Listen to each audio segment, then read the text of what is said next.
Picks and bans typically end up with each team drafting at least one good lane matchup, one champion and one part of the map they know they can leverage for plays. But sometimes teams find themselves outdrafted, with no winning matchups in any role. With losing lanes, nowhere to gank, slowly bleeding objectives, and gold, the outdrafted team usually has nothing to do but lose. But it is possible to lose lane and win game, and Dignitas proved it in their quarterfinals match against Cloud9. This episode of Tactics is brought to you by Gamer Sensei. Get one-on-one private coaching and pro tips from challenger players to win more and climb in ranked. Follow the link on screen and enter the code 1K free to get a $10 credit with your first lesson. In Game 2 of the series, Dignitas found themselves at a huge disadvantage before the game even began. Trundle smashes Maokai in lane, scaling until he can take towers right out from under him. If he's not pressured quickly, Dig will bleed objectives. In the mid lane, Cassiopeia has a dominant lane phase over Syndra. Pre-6, she's able to hold lane priority thanks to the mana refund on Twin Fang, and the Abyssal Mask build path will protect from Syndra's burst, while Cass scales into a late-game powerhouse. Dig's lanes can't look to jungle to help either. Nunu needs strong setups to gank and lane pressure to counter jungle. The bot lane is Dig's only chance to win, as Twitch and Alistar will hard outscale Kalista and Thresh. The problem is getting there. It's a weak early game combo, and Kalista and Thresh are huge lane bullies. Knowing this, let's jump into the game at 8 minutes. Things aren't going well for Dignitas. Top is down 11 CS, mid is down 27 CS and a kill, bot is down 17 CS and an assist. Kalista just hit level 6 and her ultimate is an almost guaranteed kill against the flashless Twitch. If Dig don't do something quickly, things are going to get a whole lot worse.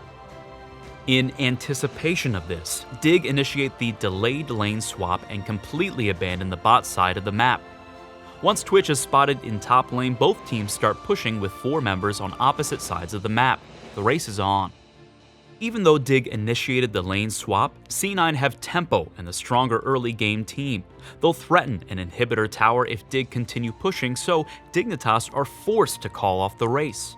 Even though this looks like a loss for them, they got exactly what they needed. Dig successfully ended a losing lane phase.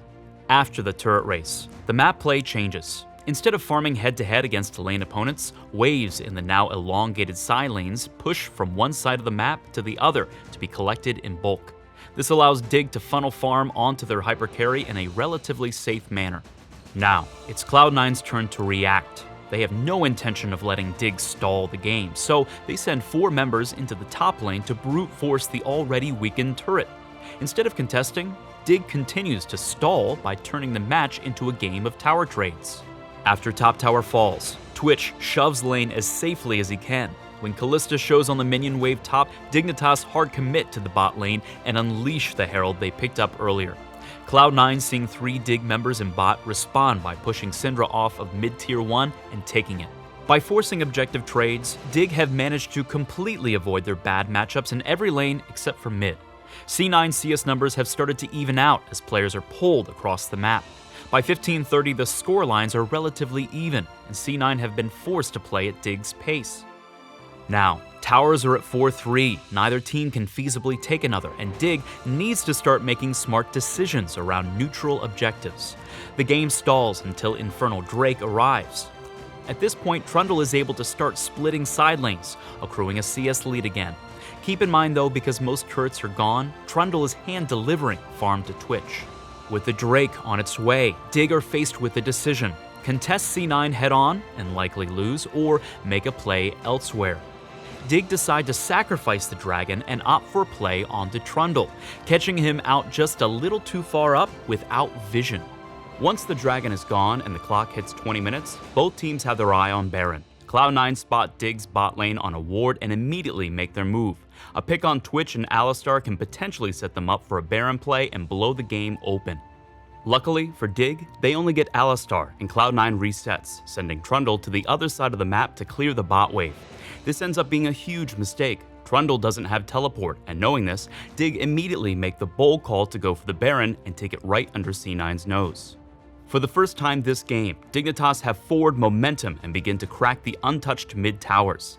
As they start their siege, Dig spot an opportunity to pull off a massive wombo teamfight against a defensive Cloud9 group up. 4 Cloud9 members fall without getting a chance to touch either Dignitas carry, and Dig are able to take 3 towers and an inhibitor in this push.